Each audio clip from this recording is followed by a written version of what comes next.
It was a typical night at work, nothing out of the ordinary.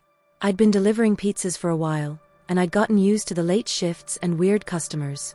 But this time, things felt different. The order came in just before closing, from a house way out in the woods. I didn't recognize the address, and honestly, I hadn't even realized there were homes that far out. At first, I thought maybe it was a mistake, but the directions were clear, and everything seemed legitimate. The house was tucked away deep in the forest, miles from any other building. It struck me as odd, but I brushed it off. It's just another delivery, I told myself. Still, there was this nagging feeling in the back of my mind. I had heard stories about that area, rumors really. People talked about how no one ever saw anyone coming or going from that house. Some said it had been abandoned for years. But as much as I didn't like the idea of heading out there, I needed the money. So, I packed up the pizza and started driving. As I got closer, the road narrowed, and the trees grew thicker. My GPS flickered, struggling to keep track of where I was. The headlights cut through the darkness, but it seemed like the forest was closing in on me. The deeper I went, the quieter everything got. No cars, no animals, nothing. Just the sound of my tires on the gravel. Eventually, I pulled up to the house. It was old, like something out of a movie. The lights inside were faint, barely glowing, and the place looked like it hadn't been touched in years. For a second, I thought about turning around, but I'd already driven all the way out there. I grabbed the pizza and walked up to the door, trying to shake off the uneasy feeling creeping up my spine. I knocked on the door, the sound echoing in the eerie silence that surrounded me. It took a moment, but finally, the door creaked open. I was met with darkness inside. The room smelled musty, and I squinted, trying to make out any details. The light from my phone illuminated a few faded pictures on the walls, but I couldn't see much beyond that. "Hello?" I called out, my voice sounding small in the vast emptiness. No response. Just the unsettling stillness of the house. I felt a chill run down my spine, but I forced myself to step inside. It was either deliver the pizza or leave empty-handed, and I didn't want to explain that to my boss. As I crossed the threshold, the door swung shut behind me with a heavy thud. I turned to grab the handle, but it wouldn't budge. I was suddenly aware of how thick the air felt, almost as if it was pressing down on me. The dim light from the living room flickered, casting strange shadows that danced across the walls. "Is anyone home?" I tried again, my heart starting to race. Just then, I caught a glimpse of movement out of the corner of my eye, a shadow darting past a window. It was quick, but it sent a jolt of fear through me. I hesitated, my instincts screaming at me to leave, but I told myself it was just my imagination playing tricks. I took a deep breath and walked further into the house. The floor creaked beneath my feet, and I could hear the faint sound of something that resembled whispering. It felt as if the house was alive, wrapping around me in a way that made my skin crawl. I glanced around, searching for the source of the voices, but all I found was darkness. "Just the pizza," I muttered under my breath, trying to reassure myself. Yet, the deeper I went into the house, the more I felt like I was intruding on something I shouldn't be a part of.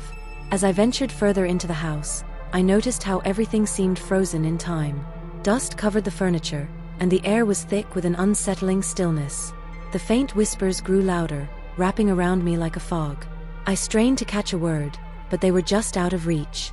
My skin prickled, and I couldn't shake the feeling that I wasn't alone. Suddenly, I spotted a figure out of the corner of my eye. I turned quickly, my heart racing, but there was nothing there. Just shadows shifting in the corners of the dimly lit room. My breath quickened. I was starting to feel like a character in a horror movie, the kind I usually enjoyed watching but never wanted to be a part of. "Hello?" I called out again, my voice more uncertain this time. There was no answer, just the unsettling sound of silence. I felt like I was being drawn deeper into the house, and I had to fight the urge to turn back. My hands trembled as I held the pizza box tightly, almost as if it was a shield against whatever might be lurking in the shadows. Then, I noticed something strange about the walls. They were covered in old photographs, faded and dusty, depicting people I didn't recognize. Their eyes seemed to follow me as I moved, a chilling sensation creeping up my spine. I tried to focus on the pizza, but every time I looked at those faces, a sense of dread washed over me. I turned away from the pictures and glanced back towards the door, hoping to see a glimpse of the person who had ordered the pizza. Instead, I caught sight of something out of the corner of my eye again, a movement just beyond the doorway leading to another room. My heart pounded, and I took a cautious step toward the sound, the box feeling heavier in my hands. "Is anyone there?"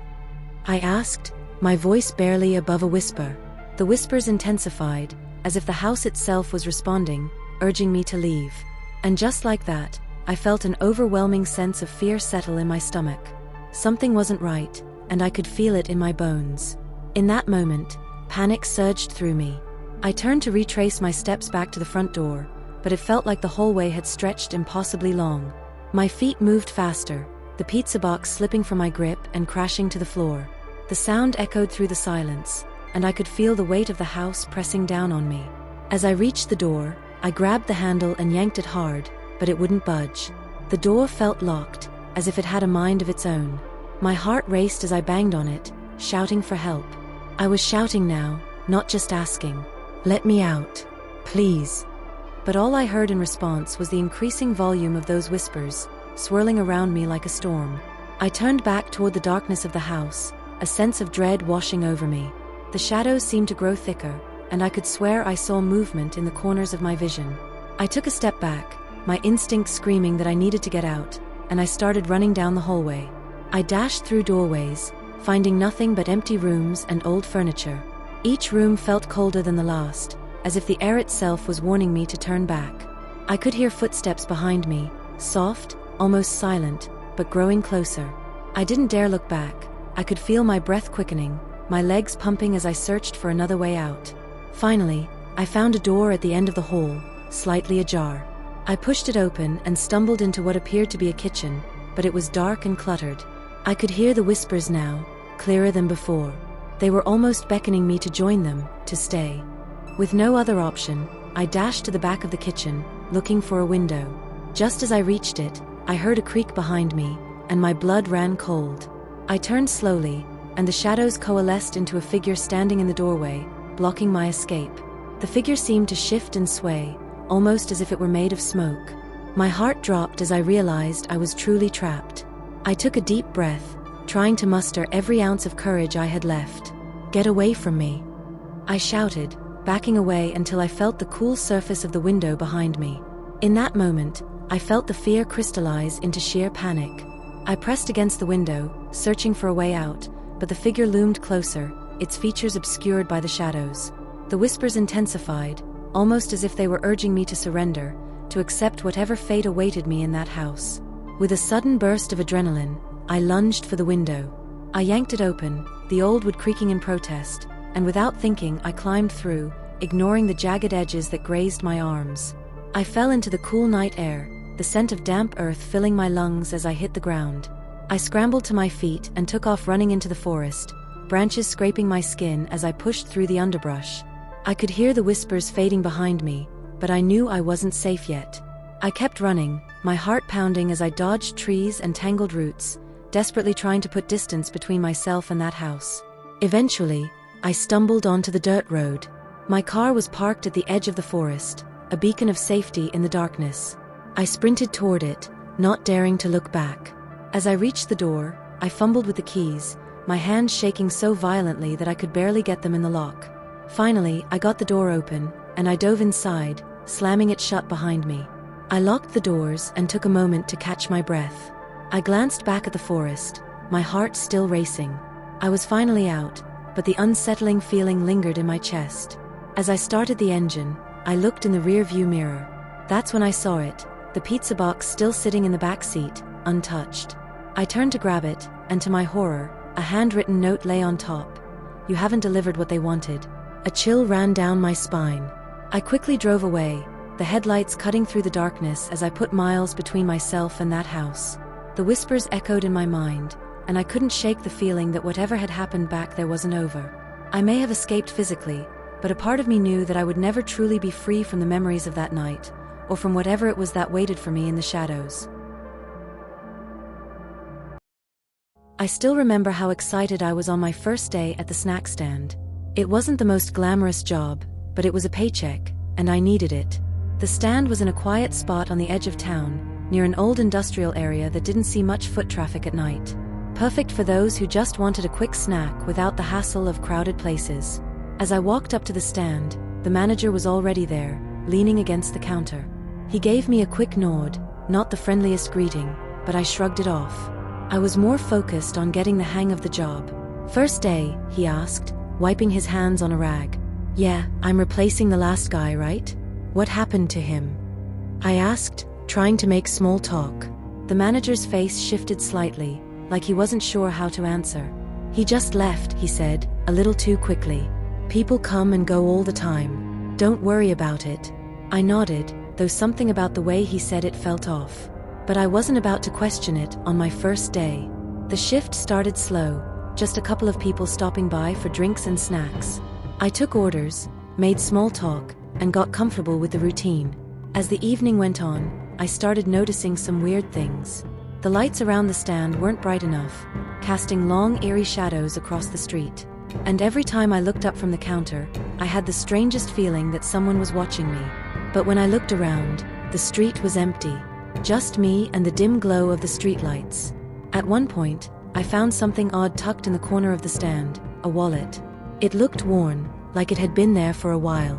I picked it up, thinking it might belong to the guy I was replacing. I opened it, but there was no ID inside, just a couple of old receipts and some loose change. When I asked the manager about it, he barely glanced at it. "Could have been anyone's," he said, his tone dismissive. "This place gets busy sometimes. People leave stuff behind." I wasn't convinced, but again, I let it go. It was my first day, after all. No point in causing trouble. Still, as the night went on, that uneasy feeling stuck with me, like there was more to this place than the manager was letting on. The shift dragged on, and as it got later, things started to feel different. The air seemed heavier, and the stillness around the stand became more noticeable. I hadn't seen a customer in over an hour, but I kept hearing these soft noises, like faint footsteps or maybe rustling. I told myself it was just the wind or maybe stray animals nearby, but it didn't sit right with me. Around midnight, I was restocking the drinks when I heard something from behind the stand. It was quiet at first, like shuffling, but then it got louder, like footsteps. My heart skipped a beat, and I froze, listening carefully. I stepped outside to check, but when I walked around the back, there was nothing. No one there. Just the same empty street and a slight breeze that made the trees rustle. I stood there for a minute, trying to shake off the uneasiness that was creeping in. Maybe I was just tired, letting my mind play tricks on me. When I got back inside, though, it felt like the stand was colder, darker somehow. I went back to the counter, trying to focus on something else. Just then, a man walked up, startling me. He was quiet, didn't say much. Just ordered a drink and handed me some cash, all without really looking at me. As I handed him his drink, he gave me this strange look, like he was sizing me up. "You're not the usual guy," he said, almost in a whisper. I tried to play it off, keeping my voice casual. "Nah, I just started. First day." The man nodded slowly, but the look on his face didn't change. "I liked the other guy better," he said, and then without another word, he turned and walked off into the night. I watched him leave, feeling a chill run down my spine. There was something about the way he said it, like he wasn't just talking about customer service. It didn't help that it was now completely silent around the stand. I could barely even hear the wind anymore. A little while later, another customer showed up, an older woman this time. She seemed normal enough, except she didn't want to buy anything. She just stood there, staring at me. After a few seconds, she reached into her coat and handed me something. It was a small, crumpled piece of paper. "Take this," she said quietly, her voice barely above a whisper. I unfolded the note. The words were scribbled in messy handwriting, "Get out while you can." When I looked up to ask her what it meant, she was already walking away. I stared after her, my heart pounding. It wasn't a joke. The look in her eyes had been serious, almost urgent. I stood there for what felt like forever, staring at that crumpled note. "Get out while you can." It repeated over and over in my head, like some kind of warning. My instincts told me to leave, but I didn't want to look foolish, running out on my first shift. So I shoved the note into my pocket and tried to shake it off. But the feeling that something was wrong only got stronger. The next hour dragged by with no customers, just this heavy silence pressing in on me. I started hearing those weird noises again, coming from the back of the stand. This time, it was louder. Not just footsteps, but something like a faint tapping, like someone was knocking on a door. But there was no door back there, just storage space. I grabbed a flashlight and decided to check it out. I knew I'd regret it if I didn't at least try to figure out what was making those sounds. As I walked around the stand, the air felt colder. Every step made my heart race a little faster. When I got to the back, I flashed the light around. Nothing. Just boxes and old equipment. But then, out of the corner of my eye, I noticed something I hadn't seen before, a small hidden door at the bottom of the wall. It was partially covered by a stack of crates, like someone didn't want it to be found. I hesitated, staring at the door. The tapping had stopped the moment I stepped closer, and that made it even creepier. Who had put this door here? And more importantly, where did it lead? My mind raced through possibilities, none of them good. I knelt down and tried the handle. It was locked, but when I pulled harder, the old wood gave way with a creak. The door opened just enough for me to see a dark space behind it. I shined the flashlight inside, and that's when I noticed something: scratches. Long, deep scratches along the inside of the door, like someone or something had tried desperately to get out. A wave of dread hit me. My hands were shaking as I backed away from the door, slamming it shut. I couldn't stop thinking about the employee I'd replaced. Did he know about this? Was he the one who left these marks? Or was something else down there, waiting? I rushed back to the front of the stand, my mind racing. I wanted to leave, but I felt trapped, by curiosity, by fear, and by that strange sense that whatever had happened to the last guy was still happening now. I tried to calm down, but my thoughts kept circling back to that hidden door and the scratches. There was no way I was imagining it. Something bad had happened here, and now I was stuck in the middle of it. My hands were still shaking as I stood behind the counter, my eyes darting around the empty street, waiting for the next strange thing to happen. It didn't take long. A few minutes later, I heard it again, this time much louder. The knocking. It was coming from the back of the stand, but it wasn't faint anymore. It was hard, rhythmic, like someone was pounding on the walls from the inside. My heart raced, and I froze in place, unsure of what to do. Suddenly, the lights around the stand flickered. They didn't go out completely, but the dimness was enough to make the shadows around me stretch and twist. The pounding grew more insistent, almost frantic now. I backed away from the counter, the flashlight still in my hand, but I didn't dare go back to that door. Just then, the manager showed up. He was out of breath, looking like he'd rushed over for some reason. "Everything all right?" he asked, his voice steady, but his eyes were scanning the area, like he knew something was off. I tried to explain what had been happening, how I'd heard noises, found the door, and saw the scratches. His face darkened, and he cut me off. "Don't worry about it. Just focus on your shift." His tone was firm, but there was something in his voice that felt off, like he was hiding something. I pressed him, my voice shaking. "What happened to the guy before me? The one who disappeared? Does it have to do with that door?" The manager's expression didn't change, but his eyes grew colder. "I told you he left. Don't ask any more questions." He leaned in closer, lowering his voice. "If you want to keep this job, you'll stay out of it." That sent a chill down my spine. There was something he wasn't telling me, something he knew about this place. And judging by the look in his eyes, whatever it was, he didn't want me to find out. Without another word, he turned and walked away, disappearing into the shadows of the street. I was left standing there, my mind spinning. The sounds had stopped again, but I couldn't shake the feeling that the worst was yet to come. I was trapped. I knew something was wrong, but the manager clearly didn't want me digging any deeper. And yet, all I could think about was that door. What was behind it? What had happened to the last guy? And most importantly, was I next? I couldn't get the manager's words out of my head. Stay out of it. But how could I? That door, the scratches, the strange noises, it all pointed to something being very wrong here. As much as I wanted to walk away, I knew I couldn't. Not yet. It was late now, and the streets were completely empty. I thought about leaving, just walking off the job and never coming back, but something kept me rooted to the spot. Maybe it was curiosity. Maybe it was fear. Or maybe it was the feeling that whatever had happened to the last guy, I needed to know before it happened to me. I decided to check the door one last time. I don't know what I thought I'd find, but I had to look. I grabbed the flashlight and made my way to the back of the stand, heart pounding with every step. The air felt colder than before, the shadows darker. When I reached the door, I hesitated for a moment. The stand was dead quiet, and the only sound was the soft buzz of the flickering lights above. I took a deep breath and pulled the door open again, just enough to shine my light inside. What I saw made my blood run cold. It wasn't just scratches on the inside of the door this time.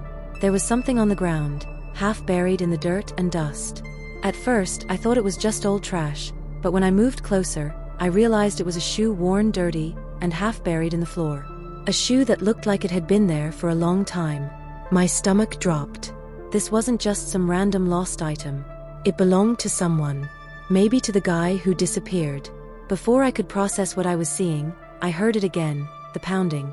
This time it was coming from beneath me, like something was trapped under the floor. My hands shook, and I backed away from the door, my heart racing. Whatever was making that noise, it wasn't far. It was right below me. Suddenly, the pounding stopped, replaced by a low, raspy sound. Breathing. Deep, labored breathing, like something was struggling to catch its breath. I stumbled back, slammed the door shut, and ran to the front of the stand, gasping for air. I didn't care about the job anymore.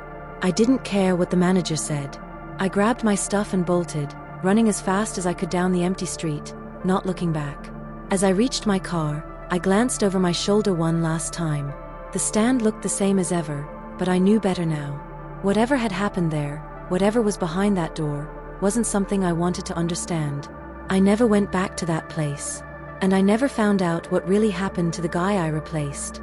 But every now and then, late at night, I think about that hidden door, those scratches, and the breathing.